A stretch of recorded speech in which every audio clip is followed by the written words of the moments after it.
The sun's out again today, and as well, cold temperatures again. It feels like it's winter already. And what's going on today? How about this one, where apparently there's a specific area that's designated for drone delivery testing. It says Ford is testing drone deliveries at the derelict train station in Detroit. It's rehabbing. Michigan Central, a Ford subsidiary that operates the 110-year-old train station, is launching a new airspace for drone testing. They almost make it sound like they can do it on a whim, and as well, it's not a small drone. It says Detroit's Michigan Central Station, the once beautiful but now abandoned train station that Ford is rehabilitating into an innovation and technology hub, is about to be swarmed by drones. The Ford subsidiary that operates the train station, Michigan Central, announced today that it's teaming up with the state's Department of Transportation to test out the use of unmanned aircraft systems or drones to deliver medicine, food, and other small items to nearby residents. So it's kind of interesting where they're already, I guess, trying to do some kind of practical application versus just flying it in terms of making sure it's safe and all that. It says the drone delivery testing will take place in what's being called Detroit's Advanced Aerial Innovation Region, an area within a 3-mile radius of the Michigan Central Station in which drones can conduct deliveries to nearby homes and apartment buildings or perform other tasks like building inspections. The ultimate goal is to get approval from the Federal Aviation Administration that allows drone operators to fly further distances and beyond visual line of sight. But it's also to open up a new line of revenue for Ford and its partners in what is projected to be a $50 billion industry by 2030. That's the key thing there. I guess when there's money involved, then for sure, I guess they want to do it. And by the sounds of it, I wouldn't doubt it's going to get approved eventually for this like commercial use and all that. And it goes on to further say the drone experiment will be one of the first to test out the company's thesis about how collaborative environments can breed new, lucrative services rooted in data analysis and technological innovation.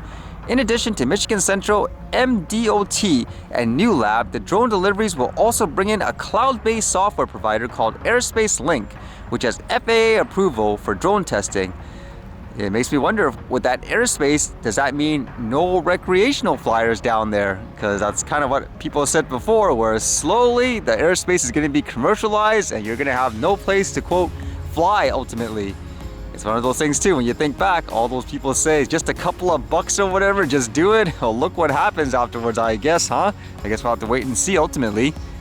And there was a lot of news here about an alert where apparently there was a shooter in the US that could potentially be coming to Canada. So by the border service, I guess, accounts here in Canada, it says here, the CBSA is aware of the tragic events in Maine. Our officers have been alerted to high risk of this situation, and we are on the lookout with our law enforcement partners. Our thoughts are with the citizens of Maine and all those affected. So what happened? Apparently there was a shooting, and it was from what, an Army reservist, it says? It says Marine mass shooting, what we know about suspect Robert Card. A manhunt is underway for the suspect in a mass shooting in Maine that killed at least 18 people and wounded 13 others, officials said. The mass shooting unfolded in 2 locations in Lewiston on Wednesday evening, a bowling alley where a children's league was taking place, and a local bar, officials said. The Androscoggin County Sheriff's Office released a photo Wednesday night of the suspect brandishing a semi-automatic rifle at one of the locations. The suspect gunman, identified as 40-year-old Robert Card, is a U.S. Army reservist, the Army confirmed. Wow, it makes you wonder what happened, and does this make the guy really dangerous because he has all that training and stuff too? It says authorities found the suspect's white Subaru at the location in Libsyn, several miles southeast of Lewiston, late Wednesday, and recovered a firearm from the vehicle. And I guess apparently when they did a search in the guy's home, they found a note, but for whatever reason, they didn't actually say what the note said, potentially why he's doing what he's doing. Tragic situation, and during times like these, that's kind of the thing people want to know, especially the victims and their family. Why did someone do this? That's kind of crazy, huh? First, for that story of that off-duty airline pilot wanting to essentially crash the plane and kill all those passengers, and now this. Is there something I'm missing in terms of what's causing people to go this crazy within this time period?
Alright, see you guys later.